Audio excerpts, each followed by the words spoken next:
directed my team to provide every available resource as fast as possible to your communities to rescue, recover, and to begin rebuild. They're claiming there's 98 people dead in that area. Couldn't be a bigger lie.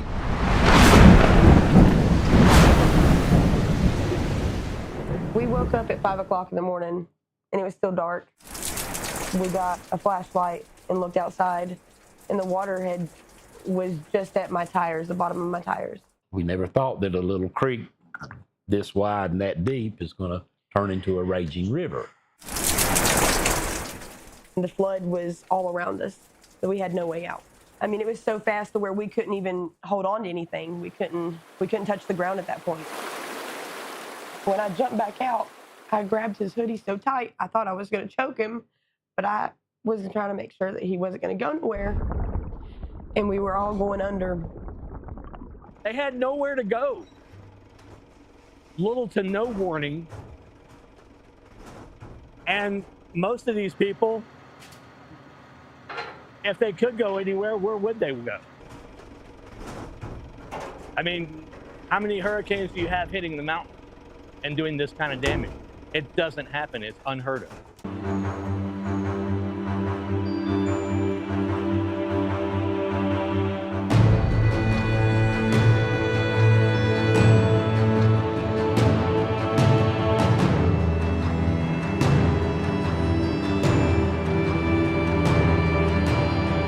2 days after the storm, we showed up here.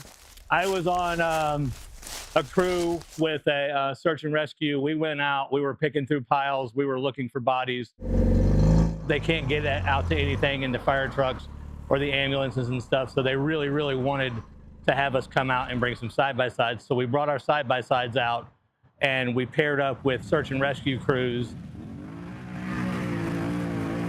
We were picking through looking for people daily. They're finding people everywhere and we're searching for people everywhere. It's all the citizens. Every bit of it is the citizens. We have a medical assembly here where we have doctors and nurses go in. We have volunteers that have set up tents and have been sleeping here. I don't recognize these people. Where are y'all from? I'm from Alabama. She's from Rutherford County. Thank you very much. People coming from around the country, people with skid steers and backhoes and every kind of equipment that you could think of. Getting to North Carolina was surreal. We were directly behind the storm.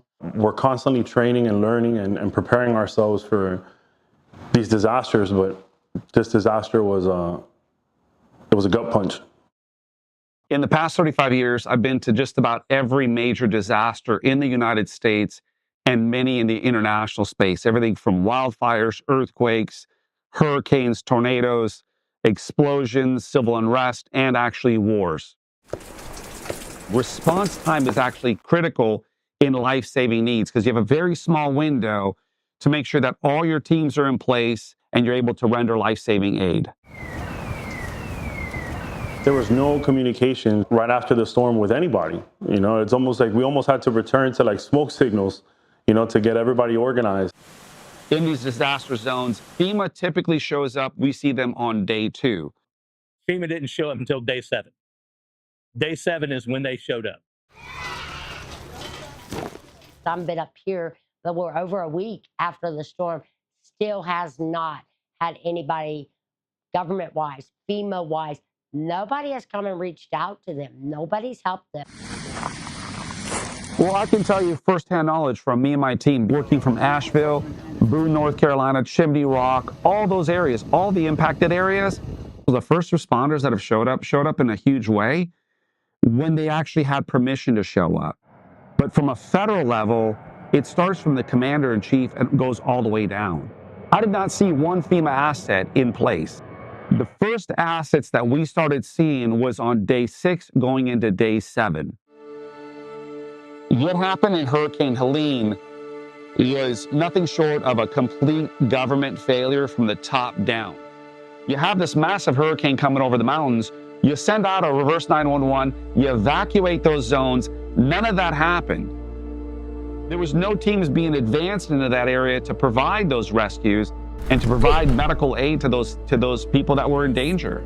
Those people that were cut off completely from medical, from food, from water, from communication, from all resources. I've never seen a worse disaster response ever.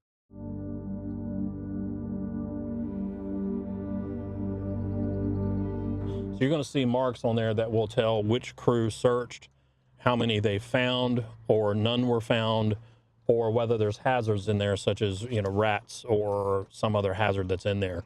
If there's someone out there right now, I hope we find them. And I don't want the number to go up, because I don't want there to be another person that's lost. But if they are out there, I want them to be accounted for in that number, so they get a proper burial and their family gets the proper knowledge of where their family member is if they're missing. There are so many piles around here, so many areas that hadn't been touched. FEMA stopped picking through everything. Why? Why would you stop looking for people?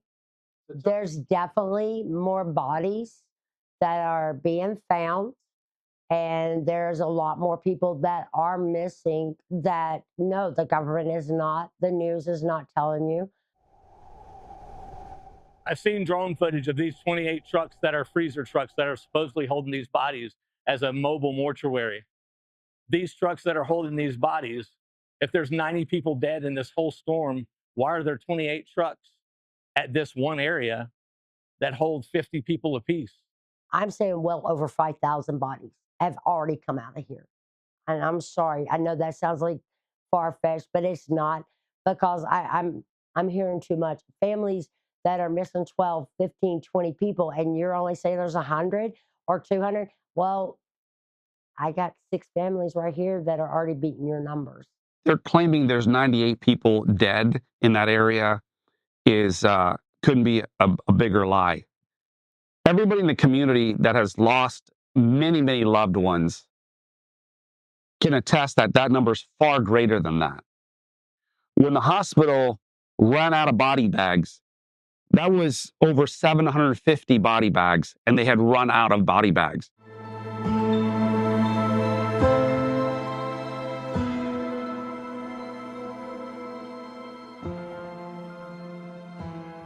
I think there's a deliberate effort by this current administration to keep the body count down in this election cycle, because for them, it is politics. It's not about people.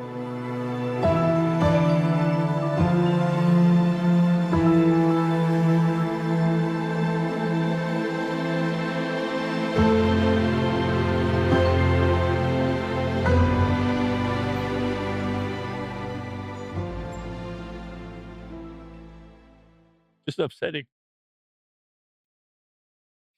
They need closure.